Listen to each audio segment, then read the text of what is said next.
Мындагы каршы терши чачылып жаткан курулуш материалдарынын калдыктары, желим бөтөлкөлөр, шишелерден сыныктары жайнап жаткан бул жай дал ушул жыйын өтүп жаткан маданият үйүнүн арт жагы, тагыраагы ажаткананын тегерек чети. Мындагы үй дөбөдөй болуп үйүлгөн күлдөн, болосо материалдардын калдыктарынан улам бул жердин акыркы 1-2 аптада эмес, 1-2 жылдан бери таза эленектигин айтууга болот.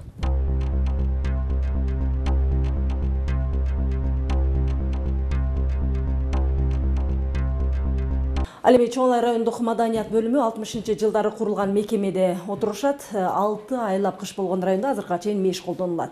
Жалпы 125 чарчы метрди түзгөн мекеменин ичи дал ушундай 2 мештин жардамы менен гана ысытылат. 2 печке албайбыз. Ушу 2 печке Элдик жыйын дал ушундай кайдыгерликти жылдар бою маданият тармагына болгон көңүл коштукту ачыктады. Жалпы 30га чукул маданият кызматкери эмгектенген жайдын абалы да көңүл жылытпайт.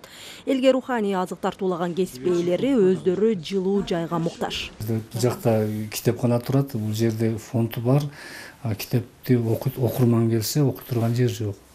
Оорукана, бала бакча, мектеп тартыштыгы жоюлбай турганда спорт аянтчалары туурасында сөз кылуу кыйын. Kışın gününde 20-30 gradus soğukta mınavday mallar ketip atar. O ikisinden okuyun. Kaysı mezgilde çıkartır? Mektep kuruladı bu yıl 4 yıl oldu, 5 yıl oldu bu. Ekinci etasının kirpiçini kurup kayta alıp düşürüyor. Yakında şunday zakon çıkan bularga mektep bitmeydi. Baldardı ol mektep kok sürübene olup basıp kalsa kanday avalda olur onu bilmeyin. Hakim özü de bilen.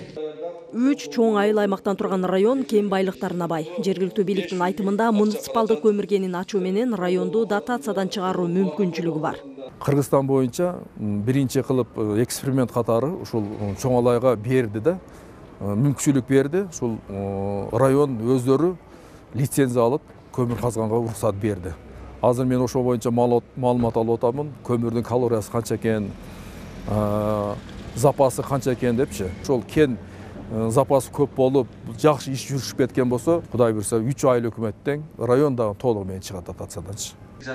Облустагы жалпы 18 көмүргендин көпчүлүк бөлүгү жайгашкан Алай районунда да көйгөйлөр бар. Айыл банка барсаңыз, кредит алайын барсаңыз.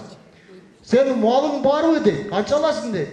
500 алам десең, 500лүк малың барбы дейт. 500лүк малы бар адам кредит албайт така. Анан биз билебиз да, мисалы 200 миңге чейин эч кандай залог-пологсуз бере аласыңар, мисалы, туурабы? Аны эмне айтпайсыз ошонучу? Жок, маалымат бар. Кандай маалымат? Жок да айтып атпайбы мынакей. 500 миң ала турган болсок дейт. Залог сурап атат дейт андай кылып. Климаттык шарты катаал, тоолуу аймакка кирген райондун тургундары мамлекет тарабынан көрүлүп жаткан социалдык колдоолордон алыс эмес. Социалдык жөлөкпү алгандар 534 үй бүлө бар Чоң Ай району боюнча. Январь айынан баштап 100%га кошулду. 6 миң алгандар бүгүнкү күндө 12 миңден алып атат. Мамлекет башчынын тапшырмасы менен уюшулган элдик жыйын Ош облусунун 7 районунда өттү. Эл менен бийликтин ортосундагы байланышты бекемдөө максатындагы иш-чара мындан ары Дуванда салттуу түрдө өтүп турмай болду. Миргүл Бокошова, Акжол Айбашев, Ала-Тоо 24, Ош.